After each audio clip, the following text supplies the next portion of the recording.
Hello again, it's Elizabeth and I'm here in my art loft. I did several videos about a week ago on making a box to go around a book that I had made. So my sister suggested that I show you some of the other boxes I made, so I'm here to do that at this time. Here is one that's also contains a book. This particular one has marbled paper that I did. It has faux leather that I used for the cover of the box and the binding on the book. This is called Laguna binding, where it's made like this, and I actually made these end bands too. All of the papers in the book have marbled paper and handmade paper, and it's called the Rainbow Book because I put quotes about the rainbows in it. This particular book was shown in the 500 artist handmade books, or whatever it was called, that was out probably 10 years ago. This one was done in 2005, I believe. And I have another one of the same type. Let me show it to you. This one has faux suede. And this one I made to house the book that I created when I went to Germany. And I'm not really showing the books that much. I'm just showing the boxes, but you'll get to see a little bit of the books. But in this one, I wrote on handmade paper, collected different memorabilia, and took pictures, of course, and collaged them on my computer, and then printed them out. I also made pockets in it so that there could be receipts and different things in the different pockets. There's one that I actually collaged the papers after I printed these two on the computer together, and then I added these two because it was too wide to print on an 8.5 by 11 sheet of paper. I even put a napkin in there. Talking about the weather was whatever. There's the museum. Again, pockets that had different things in them, showing one of the exhibits from the museum, and there's something else in there as well. Oh, me in front of the gate. The Teddy Bear Museum. All kinds of interesting things, but the book is done with the same kind of Laguna binding. This lets your book lay flat when you're doing something in it. See how it would lay flat? And then and I know I'm getting my arm in the way. I'm so sorry. Let's do it this way. Maybe it'll make it a little easier. There. Now it lays flat. Okay, and then it goes back into the slipcase, and this is kind of a slipcase box for the book. So, and they fit pretty tight. You can see there's a little bit of space around there, so you can get your fingers in there to get it out. Let me find a place to sit all these as I'm doing them. Then I also went to China, and I made a different kind of case for it because I wanted it to look very Chinese. So I used a closures that they might have used. This is the same.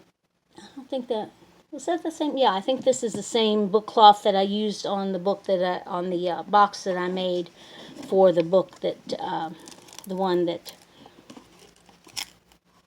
I sold to the lady that wanted the box and the book in the box. Man, I'm rambling today.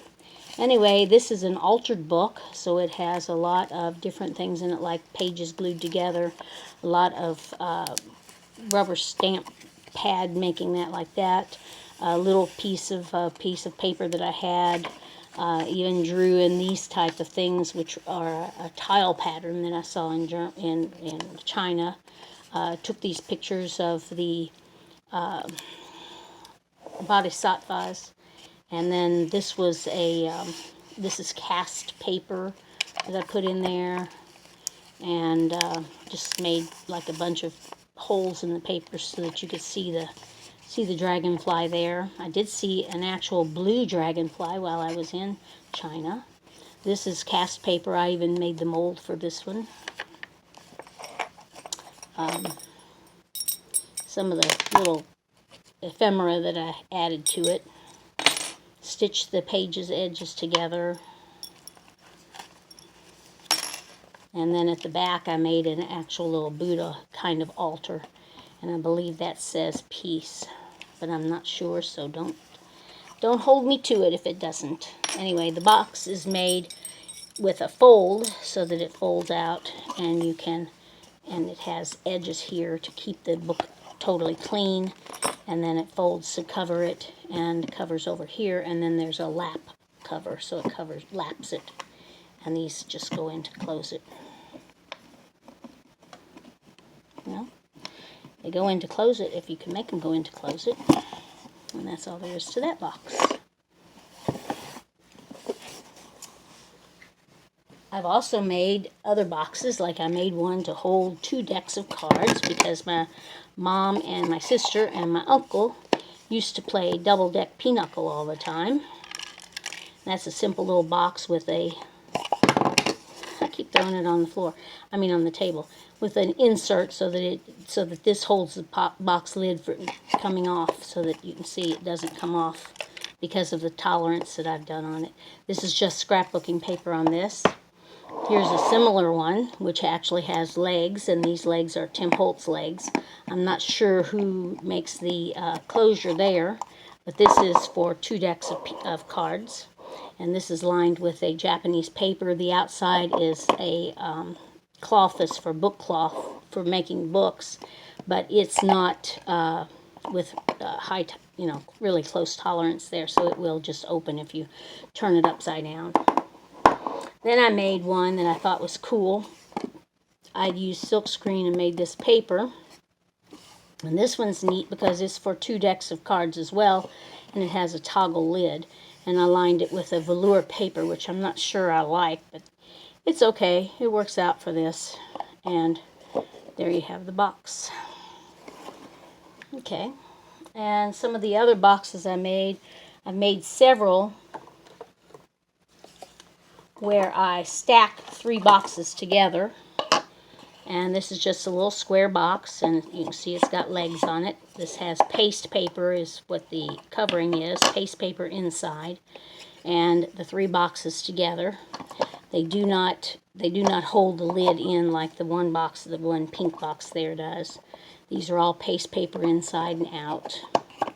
And I just put a decorative, I think it was a bead that I actually cut a hole down into the lid to put the bead on so that it would be a nice little lid, nice little opening for it.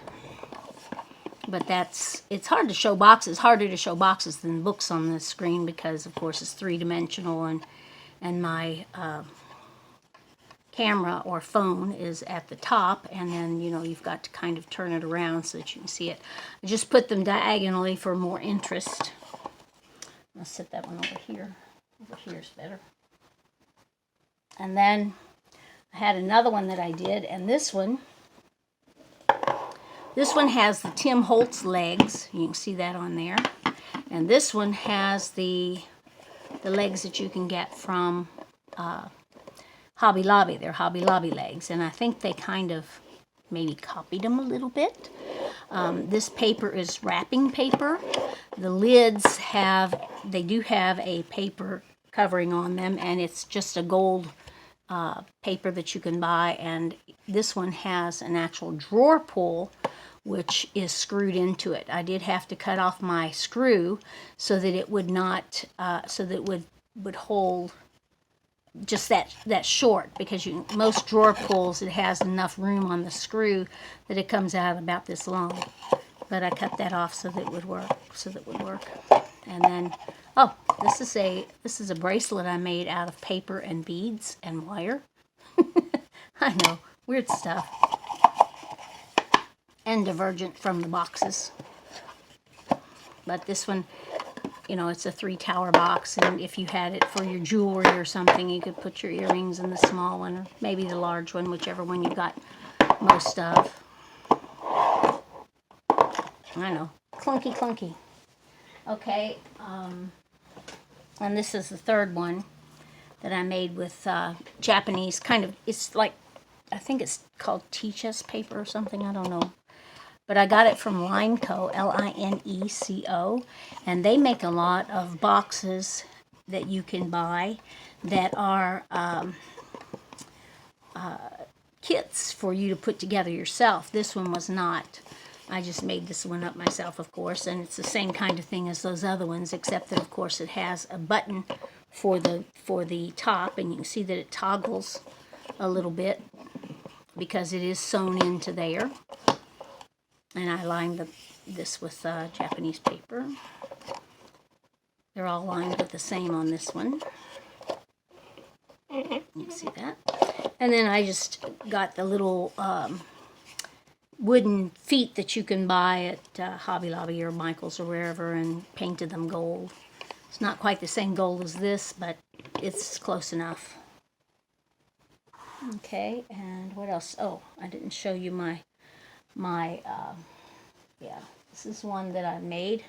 I made several that have, I did a little engineering to, and this is just paper that I painted and squished up and then did and repainted and so on. And then the marbled paper, I did this marbled paper as well. And this one's neat because the different pieces of the box swing out, and this one's marbled inside, and it has, can you see that? Let me look at the camera again. Have to stand up, and then this one swings out. You can put cards or whatever you want in the box, and then this swings out as well, but you have to have you have to have the other ones out in order for this one to swing out, because well, actually you have to have it moved. There you go. But you can see, and even this little bit here swings out as well.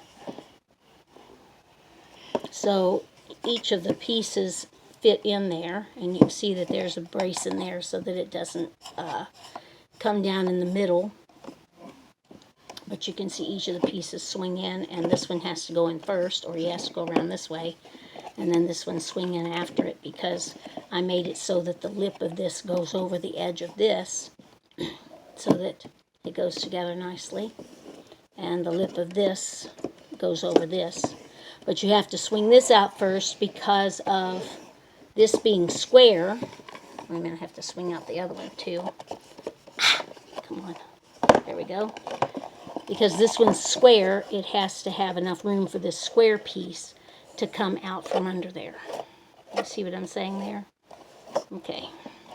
So that's how that goes together. Let's put this little guy back in here. And there we go. And I've got some little origami cranes in there for good luck. Okay, well, that's some of the boxes that I've made. I have a few other ones that I didn't show. Maybe the next time. If you want to see more, let me know. If you want to buy a box, they cost more than books because they're harder to make. And just let me know. Thank you for watching. Have a good day. And subscribe and all of that stuff. Thank you. Bye.